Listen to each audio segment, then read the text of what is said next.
E um ataque hacker desviou cerca de 420 milhões de reais de instituições financeiras por meio de transferências Pix. Os golpistas teriam se aproveitado de vulnerabilidades da empresa brasileira que fornece tecnologia de conexão entre as instituições e o sistema de pagamentos do Banco Central.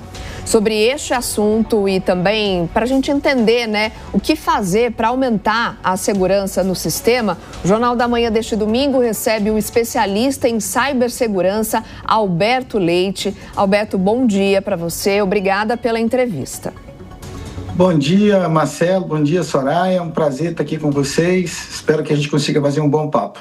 Vamos lá, então. Bom, esse não é o primeiro desvio milionário, que se tem notícia. Portanto, queria entender se a repetição desses golpes acende, de fato, um alerta sobre a vulnerabilidade do sistema financeiro e também da necessidade de medidas mais rígidas, de cibersegurança nesse ambiente.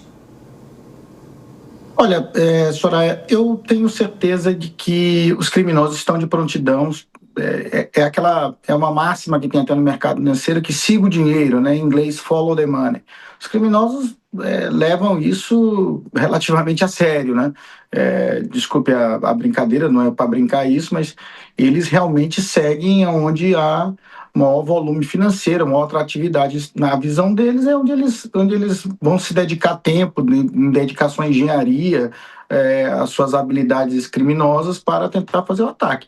E o sistema brasileiro é um sistema robusto, amplo, capilar.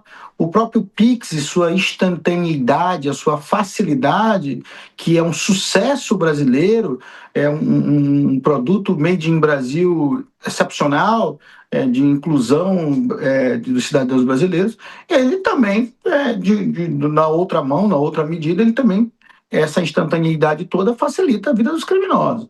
Esses tipos de ataques, há 90 dias atrás, nós tivemos um caso de proporções tão grandes quanto este, talvez até um pouco maior, e que usa os princípios muito similares. Foi um ataque ao que a gente chama supply chain attack, ou seja, usa a cadeia de conexão segura dos grandes bancos, que são esses integradores, um caso agora a empresa Sinqia, no outro caso a empresa CIM, e usam as credenciais confiáveis dessas empresas, invadem essas empresas através de ou engenharia social, exploração de vulnerabilidade no sistema, falhas ou ausências de sistemas, e usam também técnicas de engenharia social para realizar ataques de grandes montas e fazer transferências imediatas, usando, ora, a plataforma Pix, ou o próprio Sistema Brasileiro de Pagamentos, através disso. Eu diria a você que nós temos que colocar as barbas de molho. Eu tenho dito isso constantemente. De um lado, você tem a sofisticação dos criminosos e todo um sistema de instantaneidade do Sistema Brasileiro de Pagamentos e a plataforma Pix, que são excelentes, e você tem um volume financeiro de montas enormes, isso é o viçareiro para o criminoso. E do outro lado, você tem todo um aparato com uso de inteligência artificial e técnicas supermodernas de engenharia social. Muitos casos usam-se cúmplices internos, usam funcionários, ex-funcionários para tomar credenciais seguras desses sistemas. E você precisa ter, de um lado, as empresas com as melhores ferramentas e os melhores padrões de cibersegurança mundiais. Isso deveria ser norma. Norma é arcabouço legal. Segundo, essas empresas de cibersegurança, junto com as empresas brasileiras no sistema de pagamentos, deveriam ter por obrigatoriedade presença no Brasil, com responsáveis legais no Brasil, ou seja, CNPJ e CPF, que a jurisdição brasileira alcance, porque também pode haver casos de negligências, imperícias, podem haver casos de inabilidade, de ausências, que essas empresas devem prestar contas com a sociedade.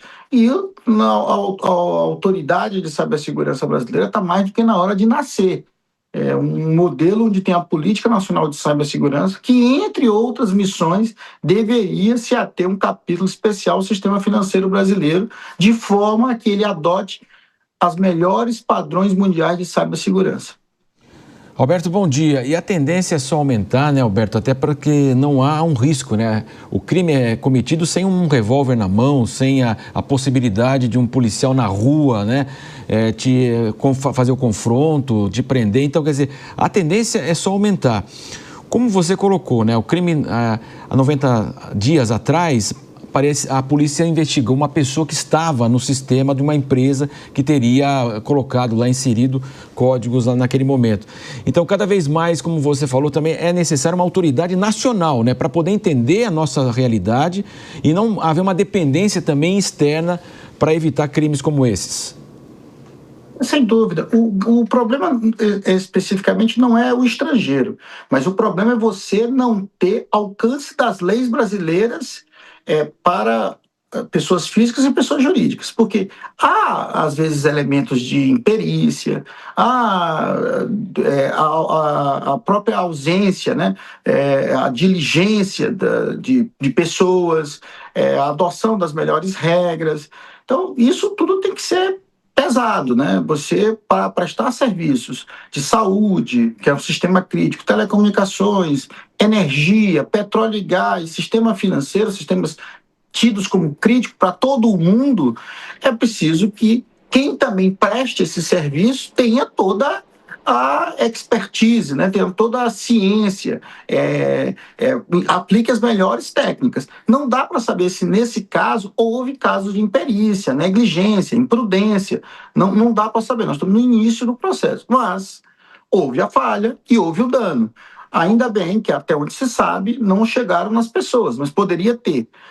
E voltando também um pouco à tua fala inicial, que o criminoso cibernético ele não usa arma, além de ele não usar arma, ele está em qualquer lugar do mundo. Então, é importante também que a gente tenha essa visão de que um país como o Brasil, a dimensão do Brasil, com toda a integração do sistema, é importante estar preparado para receber ataque de tudo quanto é lugar do mundo. E o criminoso cibernético, ele atua em qualquer lugar. Então, é importante a gente direcionar leis que exijam das empresas as melhores práticas, as melhores normas e, no caso de houver falhas na implementação das melhores técnicas, das melhores normas, você consiga penalizar.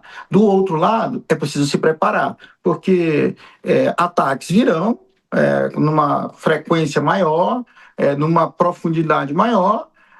O resto é saber o quanto você está preparado para isso. Então, a verdade é que o sistema brasileiro, de um lado, é capilar, assim, atinge milhões, dezenas, centenas de milhões de brasileiros, que é muito bom para a sociedade como um todo, é uma vitória nossa enquanto país, enquanto nação, mas, por outro lado, é importante ter as melhores defesas para garantir que esse sistema continue funcionando de forma, sobretudo, confiável à população brasileira.